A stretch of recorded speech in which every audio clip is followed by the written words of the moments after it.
2:07 a.m. The security chime cut through the silence of the executive floor, sharp and metallic, as if the building itself had cleared its throat. On the 38th floor, fluorescent lights hummed awake in a long, empty corridor. Somewhere above the sleeping city of Hartford, a red indicator blinked. Unauthorized presence detected. For exactly 4 minutes, the hallway cameras recorded nothing at all. Ethan Brooks pushed the cleaning cart forward, the wheels whispering against polished stone. He had learned the rhythm of this building the way some men learn tides. When the lights flickered, which doors sighed when opened, which corners echoed louder than others. At 36, he moved with the quiet efficiency of someone who preferred not to be noticed. The floor buffer slowed, then stopped. Emma, the name slipped out before he realized he had spoken. At the far end of the corridor, a small figure stood frozen beneath the glare of white light. A pink backpack sagged from one shoulder, sneakers a size too big, eyes wide, searching. Ethan's heart kicked hard against his ribs. He crossed the distance in long strides and dropped to one knee. Hey, he said, keeping his voice low. What are you doing here, kiddo? Emma's lower lip trembled. Grandma said to wait by the door, she whispered. But the car went away. 9 years old and trying not to cry. That was his girl. I've got you, Ethan said, already reaching for his phone, already running through explanations he didn't have time to make. The building after hours wasn't a place for children. It wasn't a place for mistakes. He took her hand and steered her toward the elevators. The cleaning cart abandoned where it stood. Down on the lobby level, the lights were brighter, the silence heavier. The security desk glowed with monitors and paperwork. Ethan stepped forward, relief just within reach. Before he could speak, the tone sounded flat, official. Unauthorized minor detected. A message bloomed across the nearest screen. Procedures initiated. Wait, Ethan said. There's been a mix-up. She's my daughter. She, sir, Gordon Hale said, appearing from the side corridor, posture straight, voice practiced. He was built like a man who trusted systems. I need you to step back. Ethan tightened his grip on Emma's hand. I work here. Night shift. You know me. Gordon's eyes flicked to the screen, then back to Ethan's face. After-hours protocols are clear. The word clear landed like a verdict. Please, Ethan said, and hated the sound of it. I just need to call her grandparents. Gordon reached out. The click of the restraints was loud in the quiet lobby. Emma gasped. Dad, she whispered. Ethan turned just enough to meet her eyes. He forced his breathing to slow. He knelt as far as the restraints allowed. Hey, he said softly. Look at me. She grabbed his fingers with both hands, small and warm. Don't be scared, she whispered, the words thin but steady. I'm here. For a second, the building seemed to hold its breath. The elevator chimed. Mia Donovan stepped out, coat still on, phone in hand, the fatigue of a long day etched into her posture. She took in the scene in a single glance. A janitor on his knees, a child clinging to him, security lights pulsing. What's going on? She asked. Protocol, Gordon said quickly. System flagged an unauthorized minor. Mia's gaze shifted to the monitors. Why is the hallway feed blank? Technical issue, Gordon replied. It happens. She didn't answer right away.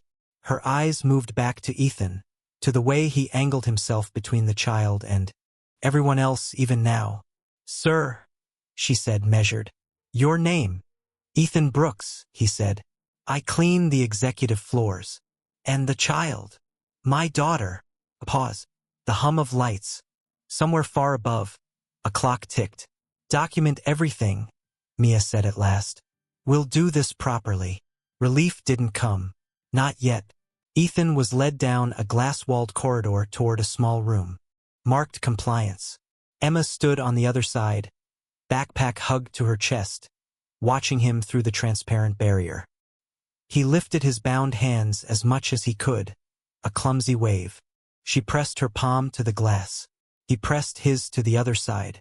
The door closed, sealing the sound. Behind them, unseen, the red indicator on the security system blinked once more and went dark. Morning light changed everything. The glass-walled conference room on the 12th floor looked nothing like the lobby from the night before.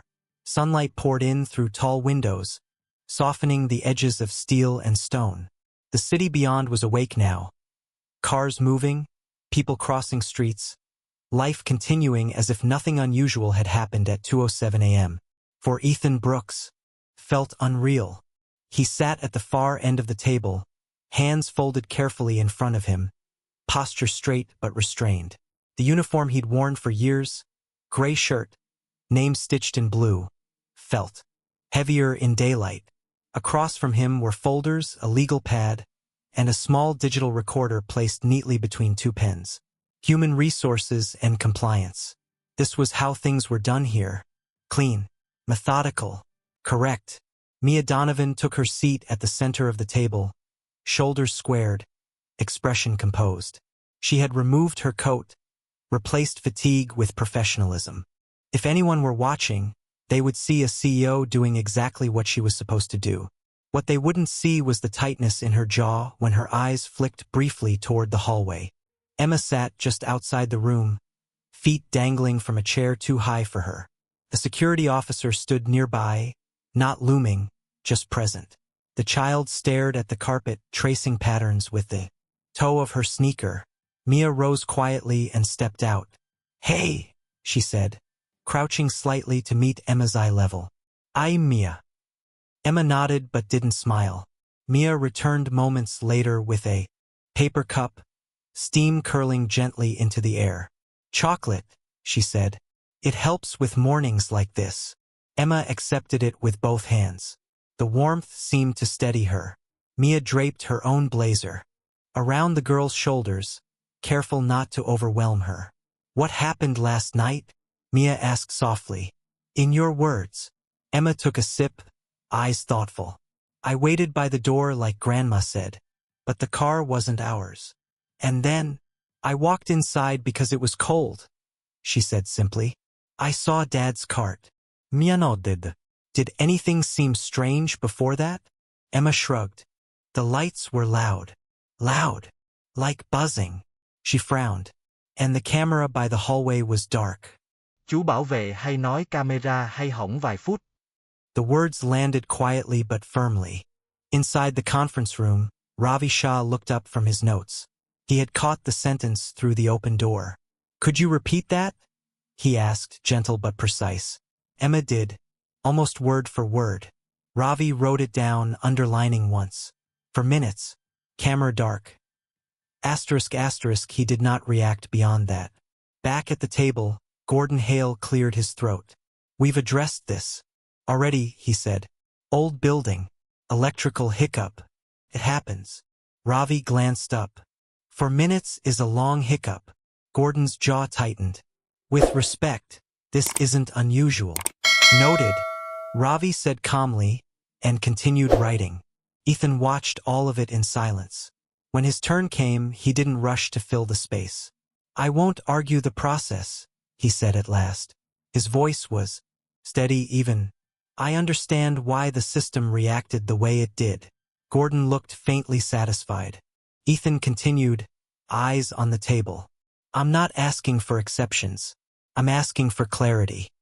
Mia leaned forward slightly. "What kind of clarity?" "That my daughter won't walk away from this thinking her father did something wrong," Ethan said. He finally looked up then, meeting Mia's gaze. "I can handle consequences. She shouldn't have to." The room went still. Outside, Emma cradled the empty cup in her lap, watching steam fade into nothing. Paper shuffled. Pens scratched. The clock on the wall ticked, deliberate and loud. Ravi closed his notebook. "We've completed the preliminary review." "And?" Gordon asked. Ravi didn't look at him. "IT ran diagnostics overnight." Mia straightened. "The camera did not shut off on its own," Ravi said. "There was no system failure recorded at that time." A thin silence spread across the table. Gordon shifted in his seat. "That doesn't mean." "It means," Ravi said evenly, That the gap deserves a closer look. Mia nodded once. Then we'll take one. Across the glass wall, Emma looked up as if she sensed something change.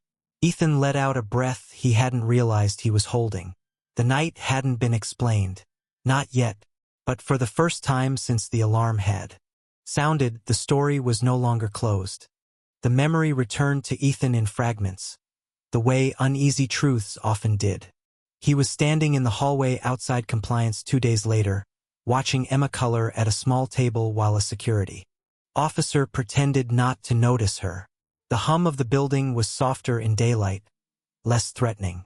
Still, his mind kept drifting back to the 38th floor, to the moment when something hadn't felt right. "Mia," he said quietly when she stepped out of the meeting room. "There's something I didn't mention." She studied his face for a beat, then nodded. "Walk with me." They took the elevator up together, joined by Dana Klein from HR and Ravi Shah from compliance. No one spoke during the ascent. The numbers climbed in red, each floor ticking past with mechanical patience. "The night of the alarm," Ethan began once the doors opened. "I saw a door ajar, on the executive level." "Nona me plate." Dana frowned. "All executive rooms have identifiers." "That one didn't," Ethan said. "I thought someone forgot to close it." Mia didn't dismiss him. That alone surprised him. "Procedure allows inspection if there's reasonable cause," Ravi said. He glanced at Dana. Dana nodded. "We document everything." The corridor was quiet, washed in pale daylight that made it feel less like a place of authority and more like an abandoned gallery. At the far end, a narrow window let in slanted sunlight, catching dust in the air. The door, Ethan remembered, stood exactly where he'd said it would. Mia tried the handle. It opened without resistance. Inside, the room smelled faintly of old paper and cleaning solution. Filing cabinets lined the walls, gray and dented, some tagged, others bare. No computers, no desks, just storage. "Archived projects," Dana said softly. "These should have been decommissioned years ago." Ravi crouched to inspect the floor near the cabinets. "Recent scuff marks," he noted. "Someone's been in here." Mia moved slowly, fingertips brushing the edge of a shelf. The light from the window illuminated floating dust, turning the air hazy and unreal. For a moment, Ethan felt as though he were standing inside a memory rather than a room. Dana opened a drawer and scanned the labels. "These files were sealed after the merger," she said. "But I don't see corresponding disposal records." "That's unusual," Ravi said. "Unusual isn't the word," Dana replied. "There should be paperwork." Ethan stayed near the door, careful not to touch anything. This wasn't his world, forms and policies, consequences measured in signatures. But he felt something settle in his chest, a quiet certainty that he hadn't imagined what he'd seen. Mia turned to him. "You didn't come back here that night?" "No," he said immediately. "I went straight to the elevators with Emma." "I believe you," she said. The words landed with more weight than she probably realized. They continued searching, methodical and slow. When Ravi pulled a cabinet away from the wall, something fluttered to the floor. A scrap of paper. Ethan bent down and picked it up, careful, as if it might dissolve in his hand. It was small, creased, the ink faded but legible. "Night shift 02:07. Code followed. A date. Ravi's eyes sharpened. "That's not a random note." Dana took a photograph. "We log this." Mia watched Ethan as he straightened, the paper no longer in his hands but its presence unmistakable. "You didn't plant that," she said quietly. "No," Ethan replied. "I didn't even know this room existed." She nodded once, absorbing the implication. For the first time since the night of the alarm, Ethan felt something loosen inside him. Not relief, something steadier. Being seen. They left the room as they'd found it. The door closed, the dust still drifting in the angled light. Out in the corridor, Gordon Hale appeared from around the corner, expression carefully neutral. "Everything all right?" he asked. Routine check, Dana said. We'll follow up. Gordon's gaze flicked past them, lingering a second too long on the closed door. Ethan noticed. So did Mia. As they walked away, the hallway felt longer than before. The building seemed to listen, holding its secrets behind glass and steel. Whatever had happened at 2:07 a.m. was no longer a question of error. It was a trail, and someone had tried to hide it. By the time Mia Donovan formally authorized the internal audit, the building seemed to sense it. Meetings multiplied. Emails arrived flagged urgent. Doors that once stayed open now closed with deliberate clicks. The air inside Aurora Corp grew careful, as if every word had to pass through a filter before it could be spoken aloud. Mia stood at the head of the conference table, sunlight stretching in pale bands across the polished surface. The board members filled the screen one by one, faces arranged in polite concern. "You understand the risk," one of them said. "If the audit finds nothing substantial, the responsibility is yours." I understand, Mia replied evenly. "And if it finds something," another added, "the fallout will still be yours." She nodded again. Leadership, she had learned, was rarely about certainty. It was about deciding which consequences you were willing to accept. Across the room, Gordon Hale sat with his hands folded, expression composed. "The system worked as designed," he said. "The anomaly came from a human variable." Mia didn't look at him. "Which one?" Gordon turned slightly. Mr. Brooks was on duty. He had access. He deviated from routine. Ethan felt the words like a quiet shove. "I deviated to help my child," he said. Gordon gave a measured shrug. "Intent doesn't change exposure." Mia esse giù tightened. "Neither does assumption." She ended the meeting with procedure, not sentiment. The audit would proceed. Documentation would be collected. Everyone would cooperate. When the screen went dark, the room stayed silent for a long beat. The consequences arrived faster than Ethan expected. At school pickup, Emma walked toward him slower than usual, backpack clutched tight. Two parents nearby lowered their voices. A boy in her class whispered something and laughed. Emma climbed into the car without speaking. "Everything okay?" Ethan asked, keeping his tone light. She stared out the window. "They said you got in trouble at work." His grip tightened on the steering wheel. "What did you say?" "That you help clean buildings," she replied. "And that you didn't do anything wrong." He swallowed. "That's right." That night, after Emma went to bed, Ethan stood alone in the kitchen. The house was quiet in the particular way. It always was after dark. Too quiet for someone who used to share it. He reached into the small drawer by the sink and took out the ring. Gold, worn thin along the band. He hadn't removed it since the funeral. Not through job changes. Not through sleepless nights. Not through learning how to be two parents at once. He turned it once in his palm, then slid it off. The metal left a pale mark on his finger, like the echo of something that had once been there. He didn't cry. He didn't speak. He simply closed his hand around the ring and stood there until the house felt steady again. Mia noticed the change the next afternoon. She had come down to the operations floor with paperwork, intending to leave it with Ethan before another meeting. He was by the window, light pouring in behind him, making his silhouette sharp against the glass. He didn't see her. The ring lay open in his palm. For a moment, Mia forgot where she was, forgot the board, forgot the audit. All she could see was a man holding a piece of his past, not in weakness but in decision. Ethan looked up then, surprised. "I'm sorry," she said quickly. "I didn't mean to interrupt." He closed his hand. "It's okay." She hesitated. "You don't have to." "I know," he said gently. "This isn't about the audit." She nodded, understanding more than he'd said. "I'm doing this by the book," Mia told him. No shortcuts. No favors. "I wouldn't want them," Ethan replied. "I just want this to be clean." "So do I," she said. They stood there a moment. Longer, the afternoon light stretching, the distant sound of a schoolyard drifting faintly through the glass. The notices came before the day ended. Ethan found the email when he checked his phone. In the hallway, pending review of employment status. Neutral language. Heavy meaning. Down the corridor, Mia's phone buzzed. Board action consideration. Temporary limitation of executive authority. Asterisk asterisk. She read it once. Then again. Across the building, the clock ticked toward evening. Ethan slipped the ring back into the drawer at home, unsure if he would ever wear it again. Mia closed her office door and stood alone. The city reflected in the glass behind her.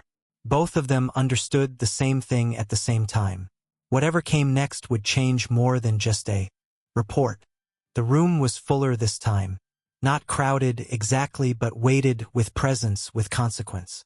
The long conference table gleamed beneath recessed lights, every chair occupied by someone who understood that what happened here would ripple outward.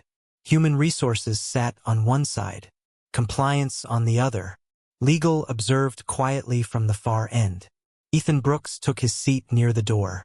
He wore a clean button-down instead of his uniform, sleeves pressed, collar stiff. He sat straight, hands resting flat on the table, as if he were anchoring himself to it.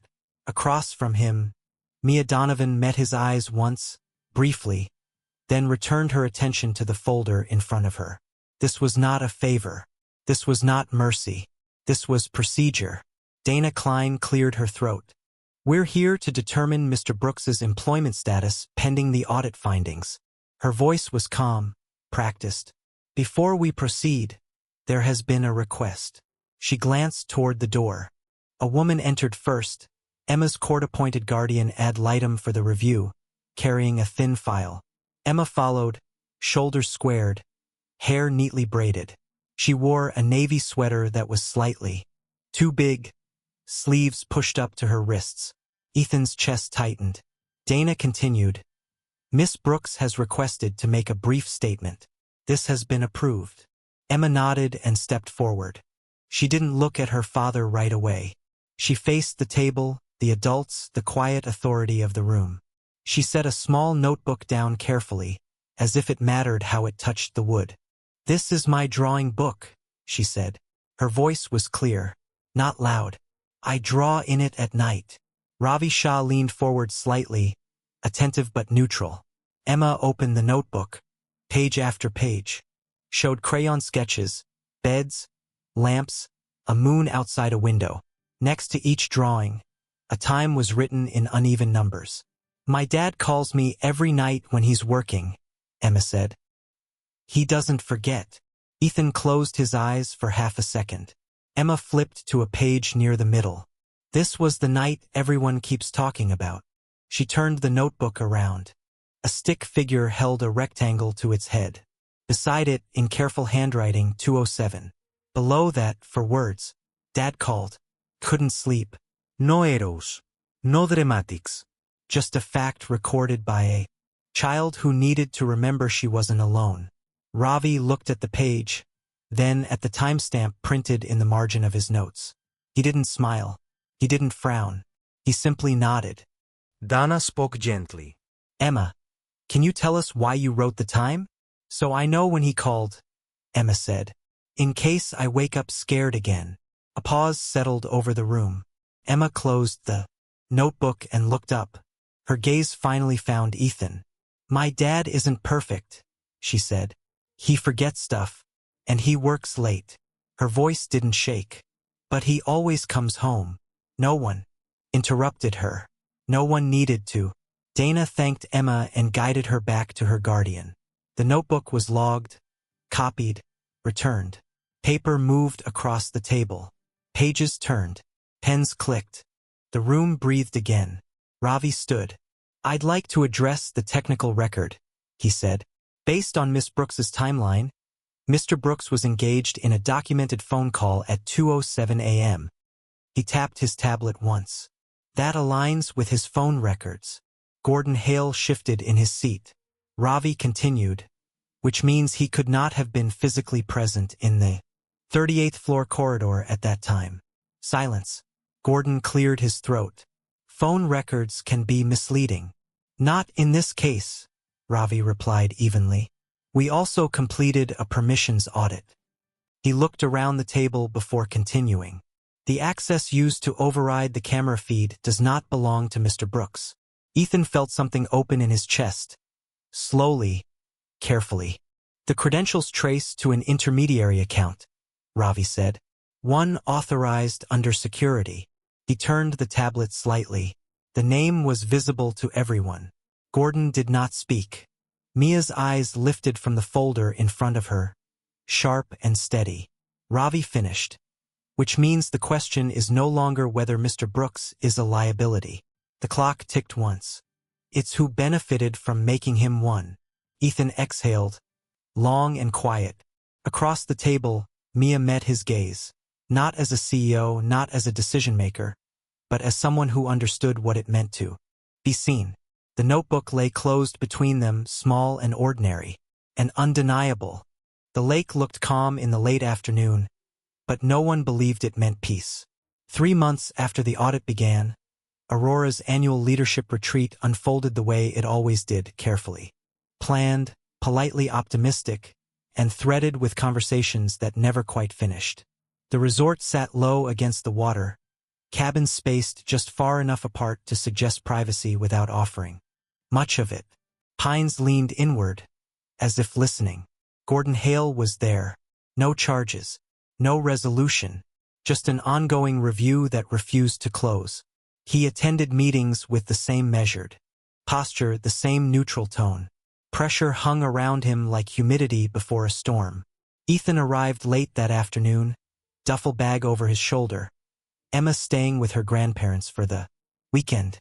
He paused by the lake before checking in, letting the quiet settle into him. The water moved gently, small ripples catching the light. He could still smell it if he concentrated. Hot paper. The memory surfaced without warning, sharp, specific. The 38th floor that night had smelled wrong. Not dust, not cleaning solution, something warmer, singed, as if paper had passed through heat too quickly. Ethan mentioned it to Mia later, as they walked the path between cabins. The processing room, she said slowly. We moved it last year, near the executive wing. He added. She stopped, turned to face him. That would explain why the files weren't destroyed, she said. They weren't lost. They were relocated. And someone didn't want a record of it. Ethan finished. Mia exhaled, long and quiet. This changes how the board will read the timeline. They stood there, dusk lowering around them, the air cool enough to raise goosebumps. You don't have to be part of this, Mia said finally. It's already cost you enough. Ethan looked out toward the lake. I've lived long enough being careful, he said. Careful doesn't always mean alive. She studied him, really studied him, in the way people do when they're deciding whether to cross a line they can't uncross. I'm scared, she said. Of what? Of choosing you, Mia said simply, and losing everything else. Ethan nodded. I'm scared of not choosing you, he replied, and living the rest of my life half awake. The words sat between them, honest and heavy. That night, the lake reflected a full moon. Silver stretched thin across the water. They sat on a bench near the shore, close enough that their shoulders touched, far enough that neither pretended it meant nothing. The wind moved gently through the trees. Somewhere, laughter drifted from another cabin, distant and harmless. I didn't plan for this, Mia said quietly. Neither did I, Ethan answered. But here we are. They didn't kiss. They didn't rush. The silence did what it needed to do. The next morning, strategy sessions filled the lodge. Charts, forecasts, carefully phrased optimism. Ethan presented findings alongside compliance, his voice steady, his presence no longer questioned. Mia sat at the head of the table, hands folded, eyes focused. She listened as Gordon spoke, as others responded. As the conversation circled the unresolved core, Ethan concluded his portion, clicking to the final slide. And with revised access controls, he said, we reduce exposure without compromising transparency. Mia watched him speak, watched the way he held the room. Not loudly, not forcefully, but honestly. She felt the familiar tightening in her chest, the one she'd been ignoring for months. The words escaped before she could stop them. "I love you, you idiot." The sentence landed like a dropped glass. The room went utterly still. Ethan froze mid-breath. Mia's hand flew to her mouth. 20 faces turned, startled, confused, suddenly aware they were witnesses to something far larger than a strategy review. For one suspended second, no one moved. No one spoke. The lake outside reflected the sun, the light unbroken, and everything hung there, unsaid, undeniable, irreversible. The audit closed on a Tuesday morning, quietly. No announcement echoed through the building. No dramatic exits. Just a series of formal notices, documented findings, and signatures that carried weight because they were precise. Gordon Hale's access was revoked. His intermediary account was traced, corroborated, and sealed into a report that would never need embellishment. A second name followed, an associate who had helped move files instead of destroying them, betting on silence and routine. Aurora did not make a spectacle of it. Contracts were terminated according to policy. Escorts were offered and declined. By lunch, the 38th floor was just another floor again. Glass, light, and the faint hum of a company returning to its rhythm. Mia Donovan stood in her office afterward, hands braced on the window ledge, watching the city below. The board had accepted her recommendation, a realignment that placed her in an oversight role beyond day-to-day operations. It wasn't a retreat. It was a recalibration, one that protected the company and honored the truth. When she met Ethan later, it wasn't in a conference room. It was in the break area by the vending machines, the most ordinary place in the building. "They approved the changes," she said. He nodded. "Good. And your promotion," she added, a small smile breaking through. "Facilities operations. Training included. You earned it." "I know," he said gently. "That matters." It did. Not because pride demanded it, but because Emma would ask one day how it happened. And he would tell her the truth. Weeks later, the Aurora Second Shift initiative launched without fanfare. Pilot program modest in scope. Flexible scheduling. Childcare stipends for overnight employees. Mentorship pathways for workers who kept the lights on when others slept. It didn't carry Mia's name. It didn't need to. The first sign-up sheet filled in a day. For years passed the way good years often do, uneventfully, meaningfully. Emma turned 14 with an opinion about everything and a playlist Ethan didn't understand. She grew taller, sharper, and kinder in ways that surprised him. The kitchen became a crossroads of homework debates and late-night snacks, of quiet conversations that mattered because they happened when no one was rushing. On a soft evening in early fall, the three of them stood together by the counter. The house glowed with warm light, the kind that made ordinary moments feel held. Mia leaned against the sink, arms crossed, watching Ethan struggle with a stubborn jar. "You're still doing it wrong," she said. He tried again, failed, then laughed. "I like to be consistent." Emma shook her head. "You're both impossible." Mia reached over, twisted the lid, and set the jar down with a quiet click. "See?" she said. "He's still an idiot." Ethan smiled at her. "But now I know how to look." She met his gaze, something steady and fond passing between them. Later, after Emma retreated to her room, the house settled into its nighttime calm. Dishes dried on the rack. A single lamp stayed on in the living room, casting a soft pool of light. Ethan sat beside Mia on the couch, their shoulders touching. "Do you ever think about that night?" he asked.